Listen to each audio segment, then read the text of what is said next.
दिवाळी आली आहे. सगळीकडे रोषणाई, फराळाची तयारी, खरेदी सुरू आहे. लहानांपासून मोठ्यांपर्यंत दिवाळीचा चांगलाच उत्साह आहे. दिवाळी हा सण आपल्याकडे उत्साहात साजरा केला जातो. दिव्यांच्या या रोषणाईचा सण घरोघरी आनंद, उत्साह घेऊन येतो. दिवाळी 5 दिवसांची असते. खरं तर दिवाळी चांगलीच 15 दिवस साजरी केली जाते, ती गोष्ट वेगळी. पण महत्त्वाचे 5 दिवस. या सणाला सुरुवात होते धनत्रयोदशीपासून. यंदा लक्ष्मीपूजन 12 नोव्हेंबरला आहे आणि धनत्रयोदशी 10 नोव्हेंबरला आहे. धनत्रयोदशीच्या दिवशी नव्या वस्तू, सोने, चांदी खरेदी केली जाते. या दिवशी खरेदी करणे शुभ मानले जाते. धनत्रयोदशी हा दिवस अत्यंत शुभ मानला जातो. या दिवशी धन्वंतरी देव, माता लक्ष्मी आणि कुबेर महाराज यांची पूजा केली जाते. विशेषतः लोक या दिवशी सोने किंवा चांदीच्या वस्तू खरेदी करतात. दरवर्षी कार्तिक महिन्याच्या कृष्ण पक्षाच्या त्रयोदशी तिथीला धनत्रयोदशी साजरी केली जाते. सनातन धर्मात धनत्रयोदशी दिवशी खरेदी करणे अत्यंत शुभ मानले जाते. या दिवशी तांब्या, पितळेची भांडी किंवा इतर घरगुती वस्तू खरेदी करणेही फायदेशीर ठरते. बरं, मग खरेदी करायचं म्हणजे कधीही खरेदी केली जाते का? तर नाही. असं म्हणतात की या दिवशी खरेदी करण्याला सुद्धा मुहूर्त असतात. या शुभ मुहूर्तावेळीच या गोष्टी खरेदी करायला हव्यात. शुभ मुहूर्तावर खरेदी केल्यास संपत्तीत 13 पटीने वाढ होते. चला तर मग जाणून घेऊया धनत्रयोदशीला खरेदी आणि पूजेसाठी कोणता शुभ मुहूर्त आहे तो. जर तुम्हाला काही वस्तू खरेदी करायच्या असतील तर तुम्ही धनत्रयोदशीलाच म्हणजे 10 नोव्हेंबरला दुपारी 2:35 ते 6:40 या वेळेत तुम्ही वस्तू खरेदी करू शकता. यात तुम्ही हवं ते खरेदी करू शकता. विशेषतः सोने, चांदी, तांब्या, पितळेची भांडी, झाडू, धने, मीठ किंवा घरगुती वस्तू. तुम्हाला जर धनत्रयोदशी दिवशी या वस्तू खरेदी करता आल्या नाहीत तर तुम्ही त्या वस्तू 11 नोव्हेंबर रोजी दुपारी 1:57 ही खरेदी करू शकता. 11 नोव्हेंबर रोजी दुपारी 1:57 नंतर त्रयोदशी तिथी संपेल. आता पाहूयात पूजा करायचा मुहूर्त. धनत्रयोदशीच्या दिवशी धन्वंतरी देव, कुबेर महाराज आणि माता लक्ष्मीची पूजा केली जाते.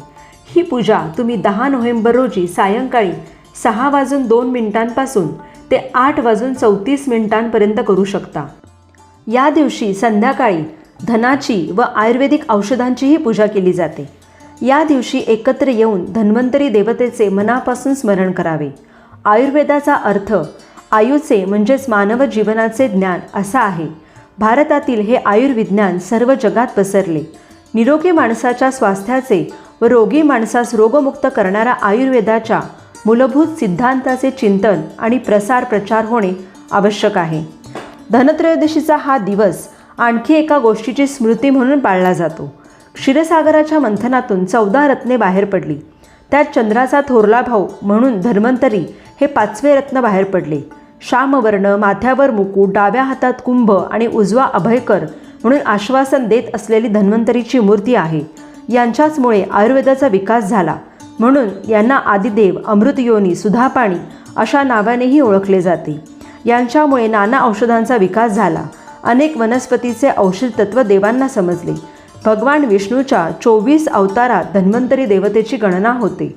म्हणून या दिवशी जर तुमच्याकडे धन्वंतरी देवतेची मूर्ती किंवा फोटो नसेल तर तुम्ही विष्णूची पूजाही या दिवशी करू शकता. चला तर आता पाहूया धनत्रयोदशीची पूजा कशी करायची ते.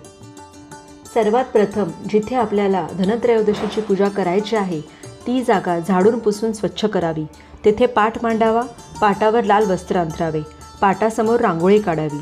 नेहमीप्रमाणे प्रत्येक पूजेच्या आधी आपण जसं दीप प्रज्वलन करतो तसं दीप प्रज्वलन करून दिव्याची आपल्याला पूजा करायची आहे.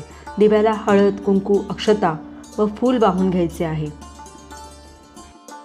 अशा प्रकारे दीप प्रज्वलन करून घेतल्यानंतर आपल्याला प्रथम आचमन करून घ्यायचं आहे. कृष्णाची 3 नावे घेऊन ओम माधवाय नमः, ओम केशवाय नमः, ओम मधुसूदनाय नमः असं म्हणत आपल्याला पाणी प्यायचं आहे. आणि 4थ्या वेळेला ओम श्री कृष्णाय नमः म्हणून पाणी आपल्याला तांबणात सोडायचं आहे. त्यानंतर आपल्याला संकल्प करायचा आहे. संकल्प करताना हातामध्ये अक्षता, फूल घेऊन, पाणी घेऊन संकल्प करायचा आहे की आपण ही पूजा कशासाठी करतो आहे. त्यानंतर आपल्याला विघ्नहर्ता गणपती बाप्पाला अभिषेक घालायचा आहे. अभिषेक करताना वक्रतुंड महाकाय सूर्यकोटी समप्रभ निर्विघ्नं कुरु मे देव सर्वकार्येषु सर्वदा ओम गम गणपतये नमः असं म्हणत म्हणत गणपतीच्या सुपारीला अभिषेक घालायचा आहे. अभिषेक झाल्यानंतर गणपती बाप्पाला जोडीच्या पानावर अक्षता ठेवून त्यावर हळदी कुंकू व्हावे व त्यावर सुपारी स्थापित करावी. सुपारीला अष्टगंध, हळद आणि कुंकू लावून घ्यायचे आहे. त्याचप्रमाणे फूल व्हायचे आहे आणि गणपतीला हात जोडून नमस्कार करायचा आहे की आमची ही धनत्रयोदशीची पूजा निर्विघ्नपणे पार पडू दे. इथे मी पाटावर अक्षता वाहून घेतलेल्या आहेत. त्यावर आपण हळदी कुंकू वाहून घेतो आहे. आपल्याकडे धन्वंतरीचा फोटो नसेल तर आपण विष्णूचा किंवा आपल्याकडे असा जर सत्यनारायणचा फोटो असेल तोही तुम्ही पूजेमध्ये मांडू शकता. कारण धन्वंतरी हा विष्णूच्या 24 अवतारापैकी एक अवतार आहे, म्हणून इथे आपण विष्णूची पूजा केली तरी चालते. या फोटोला आपण स्वच्छ पुसून हळद कुंकू, अष्टगंध, अक्षता वाहून आणि फूल वाहून मी घेणार आहे. अशा प्रकारे विष्णूची पूजा झाल्यानंतर इथे फोटोपुढे मी 3 जोडीचे पाने मांडून घेतलेले आहेत व त्यावर तांदळाची रास घातलेली आहे. इथे आपल्याला धन्वंतरी देव, कुबेर देवता आणि माता लक्ष्मीची पूजा करायची आहे. धन्वंतरी देवतेची आपल्याकडे फोटो किंवा मूर्ती नसेल तर सुपारीच्या रूपामध्ये आपल्याला धन्वंतरी देवतेची पूजा करायची आहे. प्रथम त्याला आपल्याला पाण्याने व पंचामृताने अभिषेक घालून घ्यायचा आहे. तर ओम धन्वंतरये नमः, ओम धन्वंतरये नमः, ओम धन्वंतरये नमः असं म्हणत म्हणत आपल्याला अभिषेक घालायचा आहे. सुपारी स्वच्छ पुसून त्या स्थानावर जिथे आपण तांदूळ घातलेला आहे तिथे प्रथम हळदी कुंकू वाहून घ्यायचे आहे आणि त्या हळदी कुंकवावर आपल्याला धन्वंतरी देवाच्या नावाने आपल्याला ती सुपारी स्थापित करायची आहे. सुपारीला आपण अष्टगंध, हळद आणि कुंकू लावून फूल वाहायचे आहे. यानंतर इथे जो मी स्क्रीनवर मंत्र लिहिला आहे धन्वंतरी देवतेचा, तो मंत्र म्हणत या धन्वंतरी देवतेची पूजा करायची आहे. यानंतर आपल्याला भगवान कुबेरांची पूजा करायची आहे. तुमच्याकडे कुबेराची मूर्ती असेल तर तुम्ही मूर्ती घेऊ शकता. मूर्ती नसेल तर तुम्ही कुबेर यंत्र घेऊ शकता आणि कुबेर यंत्रही नसेल तर सुपारी कुबेर रूपी तुम्ही पूजन करू शकता. माझ्याकडे इथे कुबेर मंत्र आहे, त्याला मी असा पंचामृताने अभिषेक घालून घेते आहे. अभिषेक करताना श्री कुबेराय नमः हा मंत्र म्हणायचा आहे. यानंतर ह्या जोडीच्या पानावर जिथे अक्षता ठेवल्या आहेत तिथे हळद कुंकू वाहून आपल्याला कुबेराची मूर्ती किंवा यंत्र किंवा सुपारी आपल्याला स्थापित करून घ्यायची आहे व यालासुद्धा आपल्याला हळद कुंकू, अक्षता आणि फूल वाहून घ्यायचे आहे व कुबेर देवतेचा मंत्र म्हणायचा आहे. इथे स्क्रीनवर कुबेर देवतेचा मंत्र दिला आहे. तो मंत्र म्हणत म्हणत तुम्हाला कुबेर देवतेची पूजा करायची आहे. यानंतर आपल्याला महालक्ष्मीला स्थापित करायचं आहे. तुमच्याकडे महालक्ष्मीची मूर्ती असेल किंवा श्रीयंत्र असेल तर तेही तुम्ही घेऊ शकता किंवा सुपारी म्हणून तुम्ही महालक्ष्मीची पूजाही करू शकता.